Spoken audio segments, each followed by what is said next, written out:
Good evening, Nigeria. Good people, great nation. This great nation is inhabited by over 150 million people.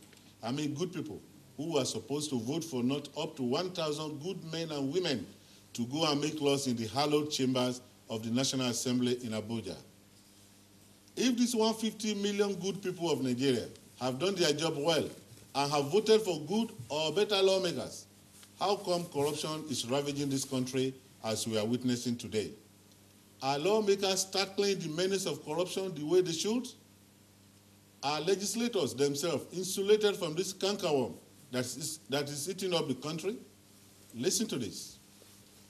During the Obasanjo days, a Senate President, Chuba Okadibo, said he spent 75 million naira to buy rams for Salah.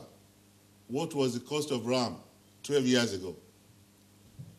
Another Senate President, Adolphus Wabara, was accused of receiving kickback from the Minister of Education then, Fabian Osuje, for the purpose of jacking up the budget allocation for the national education.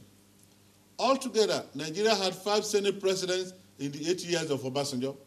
That's an average of 1 Senate president for 1.5 years. Now, coming to the era of Yar'Adua and Jonathan. Ndidi Elumelu from Delta State and Senator Ubani from Kogi East were to conduct a probe into the $16 billion spent fruitlessly on the power sector. They ended up becoming the accused by allegedly embezzling 5 billion naira.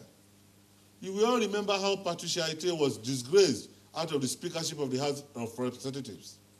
Remember how Iyabo Obasanjo was involved in the sharing of unspent public money in the Ministry of Health. The Meji Bankole too was not left out. First, the issue of over-invoicing in the purchase of Peugeot cars for the National Assembly. Secondly, on the eve of his departure, he sourced a loan of about 40 billion naira for payments of outrageous allowances to his school members, though he was later cleared by a court of law. The Nigerian Football Federation, which the Senate President himself, David Mark, called the most corrupt organization in Nigeria, later got a clean bill from the House Committee on Sports after an overseas trip by members sponsored by the same accused NFF. And just of recent, the Director General, Stock Exchange Commission, Mrs. Aruma Ote, accused the House Committee on Capital Market of demanding 5 million naira bribe and 44 million naira donation to conduct a public hearing. To crown it all, one of their own, a member of the National Assembly, once said that the National Assembly was full of fraudsters, 419ers, and swindlers. He later retracted his statement. Who knows why? But Nigerians could not be fooled. The man was a retired police officer who knew what he was talking about. With all the aforementioned cases, one is therefore tempted to ask, what is the real bane of this country? Is it corruption or the lawmakers? Do the state lawmakers fare better than their federal counterparts? How effective are local government councillors? With legislators like this, has corruption not come to stay permanently in this great nation of ours? Good evening once again. This is Crossfire, and I am Banjo Abitogun. And on the panel with me tonight, I have lawmakers and a member of the Nigerian public. From the far right, I have Honorable Oyebo Aladetan. Honorable Aladetan is a member of the House of Assembly representing the good people of Ilaje constituency too. Welcome to the program, sir. Thank you, moderator. Good evening, my people at home. To his immediate left, I have Mrs. Lola Akinbo. Mrs. Lola Akinbo, like I said, is a Nigerian. She's representing Nigerian tonight. And she's a media practitioner. You're welcome to the program, ma'am. Good evening. Thank you.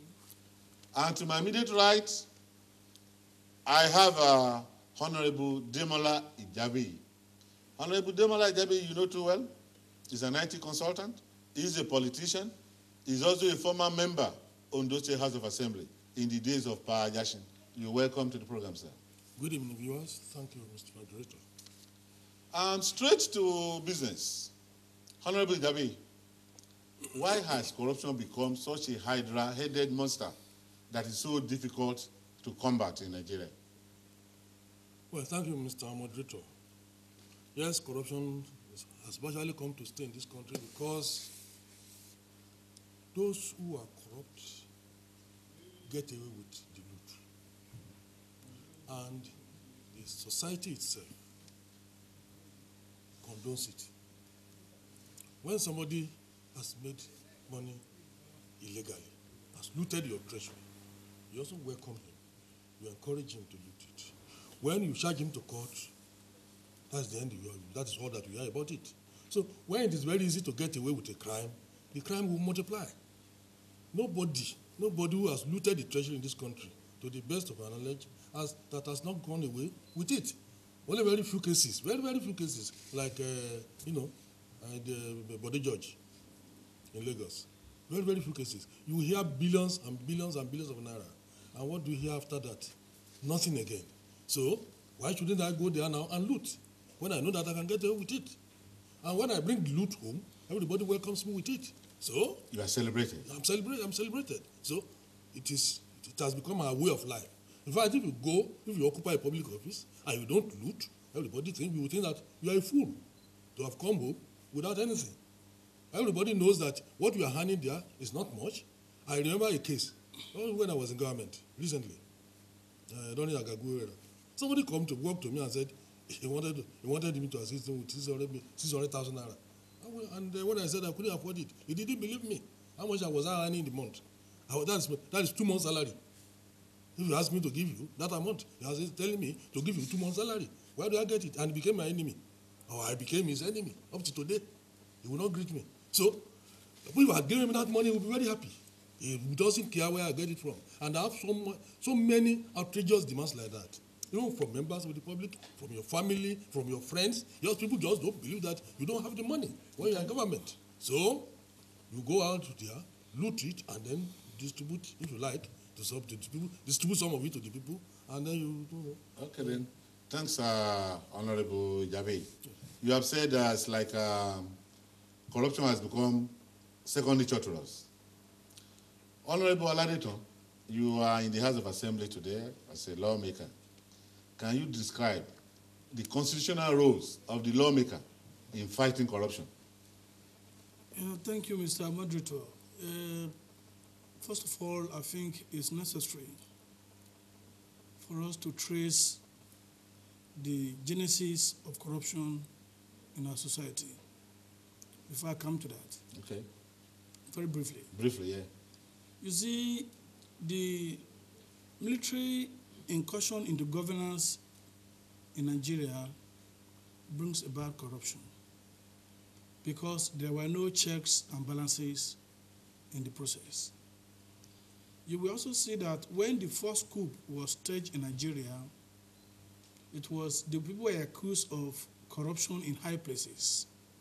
And that was led to that coup. And at the end of it again, it was corruption. Only the governor of the Western region and Lagos State were left out. Others, they were characterized of corruption.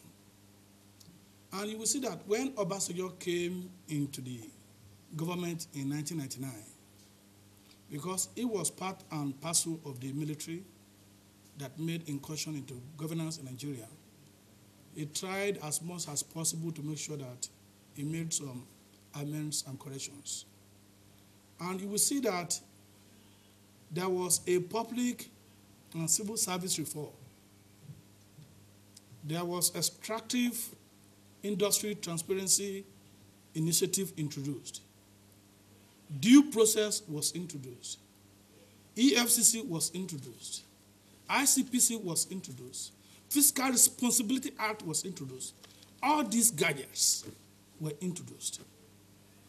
And through the instrumentality of the lawmaking process, you see that the Constitution itself provided for the lawmaker to make a corrections of people making corruptive behavior in Nigeria. For instance, the oversight function is there in the Constitution, so as for the lawmakers to correct and make amends where the implementers of the appropriation, where the head is there. The office of the Auditor General is also there, of Federation is also there to make correction and curb corruption. Where the lawmaker comes in is the area of the oversight functions they perform on the law they made for appropriation in every state or in the federation. Okay. Talking of oversight functions. Yeah. Are Nigerian lawmakers carrying out the oversight functions effectively? You see, you will see that when you look at the catalogs of the avenue to curb corruption, Yeah. we are still not getting there. We are still not making any impact at all. Have we started at all? Yes, maybe we have not even started. Okay. We are not making any impact. Because I continue to wonder how the lawmakers will even turn themselves to an auditor general. Because some of them are performing like the National Assembly to me. Because when they say the probe, at the end of the probe, nothing comes out of it. And they continue to go on air that we are probing this, probing that. They are using that to extort people that are involved in the probe. At the end of the day, Nigeria will not hear anything. The next day, they will not make any law. The next day, they will go into another probe. From probe to probe. If you look at the session of this government, it's from probe to probe. And that probe, like you introduced to us in this program, it has been that the people that are to probe later turn to be accused persons. Because their hands are not clean. And this is not unconnected with the fact that the civilians that has worked with military, either as clerk or as secretary, they now came back to be the rep, the senator of your constituency because they acquired the money there. They now came back to be the House of Representative members. That is the problem we have in Nigeria. And more importantly, you see that most of them, either they are ex-military men or they've worked with military men. This thing continue like that. Okay. I will still come back to you, Honorable Aladetan. Now let's go to Mrs. Akinbo. From the viewpoint of an ordinary Nigerian, a common man, I don't know if you agree who a common man is, right? Do you think our lawmakers have the capacity, both moral and intellectual, to tackle corruption in Nigeria? No, they don't, morally and intellectually. Now, I'd like to, with all due respect to all the honorables in the House, I'd like to state this. When people that we vote into the House cannot even be honest on something as simple as declaration of age, how do you expect the man to go there and make laws that should benefit you? For example, I was going through this. The first Speaker of the House, National Assembly, the first Speaker of the House, was indicted because, number one, he claimed he went to school in Toronto. He got his BSc in Toronto. Yes, okay. That turned out to be a lie. Later on, he said he was how many years of age? By the time they found out, the guy was underaged. How do you expect somebody who cannot even be honest on his age to now give you good laws? For example, now, in fact, the whole thing is this. People like what our honorable said here, people actually have a lot to blame in this. We celebrate people who lack morals. I remember when Alamesia, when he left the UK and came down to Nigeria, this man was accused of so many. In fact, somebody said that the things Alamesia did as a governor, if somebody had done that in the United States, he almost wouldn't be left alive to live. The man came back and people rolled out drums at the airport and were dancing and welcoming him like if he was a king. And I was like, people themselves are immoral. And if we do not have the good morals, we will not vote in people who have morals enough to change the law. The National Assembly and everything, like our honorable here said, a committee is set up. You set up a committee to look into something. As that committee is going, another committee is set up to look into that committee who is looking into something. Before you know, and the problem here is not so much as the lawmakers. Nigeria's greatest problem is that we do not enforce our laws. Our police, our EFCC, our ICPC, the SSS, everything is politically based. Most of the probe and everything that even went on during Obasanjo regime, a lot of people will say was used as political avenues to prosecute people who were anti-president. Most of all those probes were not really so clear, but fine. People said at least something happened. A lot of all those, of course, when the man left the presidency, everything has gone down the drain. Nigerians have not yet seen somebody publicly disgraced prosecuted, jailed, and seen that, yes, corruption does not pay. So, of course, when people go there, they keep eating the money because nothing is going to come out of it. You eat it, and if you can get away with it, fine. In fact, 95% of almost all corrupt lawmakers get away with it. There is nobody to hold anybody accountable. But if we can, one of the solutions, sorry, I know we're still going together, but one of the solutions is this: if you can dissociate these enforcers of the law, like the police, the EFCC, from political and even from the influence of the president, which most people feel is virtually cannot be done, until you dissociate them, that somebody knows I can do my job without having a phone call from the president telling me that I should release this so person. But if they can go, if the police can actually prosecute someone, take him to court, the judge is not bribed, the lawyers taking the case, interpret the law the way it should, then believe me, corruption can't be tackled. Corruption is not just something isolated to Nigeria. Okay. Nigeria is not the only corrupt country in the world. But the difference between Nigeria and other countries of the world is that we do not prosecute people who we have earmarked and seen by everybody that these are corrupt leaders. Okay then, thank you, madam. Honorable Ijabiyi. Yes. Why is it so difficult for Nigerian lawmakers to stand firm against corruption? Why? Well, you see, fighting corruption is a function of leadership. If the leader says no more corruption, that's the end of it. That is the end of it. Remember the last election, President Goodluck Jonathan said no more rigging. Elections must be free and fair in this country. One man, one vote. One man, one vote. Your votes must count, and it must be counted. And what happened? That is it. You see, leadership is the problem that we have here.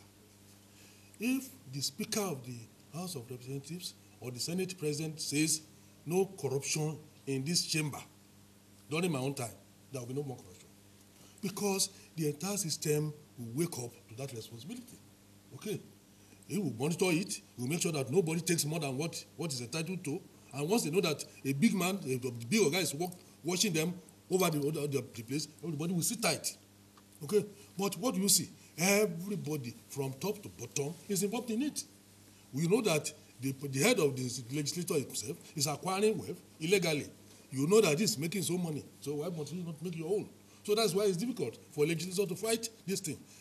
Nobody has the moral authority to check corruption in those places. We need somebody, just one person, to say no to corruption in this country, and corruption will stop. Just as we had only one person, the president, who said that there will be no more rigging, and there was no rigging. Look at what he did. I've argued in this program before that to fight election rigging in this country is very, very simple.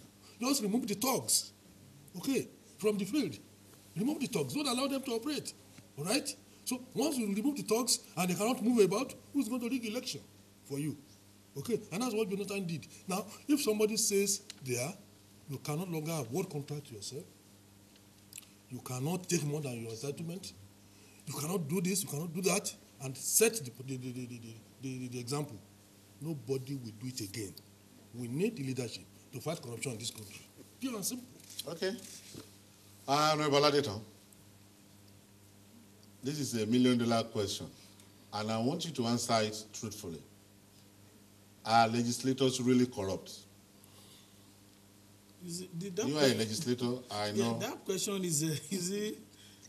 mean, it applies to all Nigerians. It's not only legislators, because legislators are Nigerians. Yeah. So, but we are talking about legislators now. Yes, we've seen the corrupt nature of our representatives, of our lawmakers. We've seen it.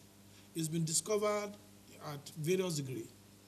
You will see, like the one you highlighted while introducing this paper, is all enough to tell us that our people are corrupt. And all because of the foundation. All because of our orientation, where we're coming from.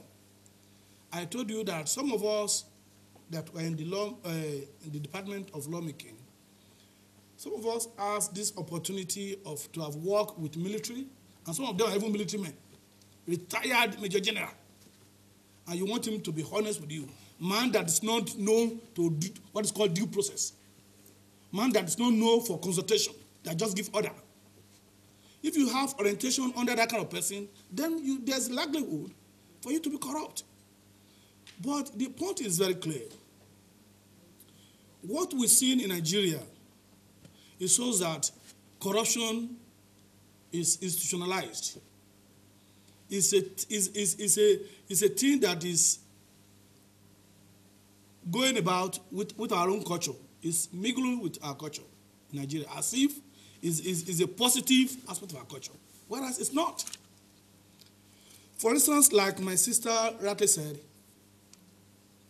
if somebody is accused, arrested, detained, imprisoned, and later, the person later came out of his imprisonment, and you're not celebrating, look at the list of the working committee of PDP convention they did last time.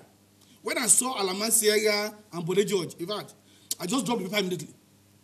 I dropped it outright. Because they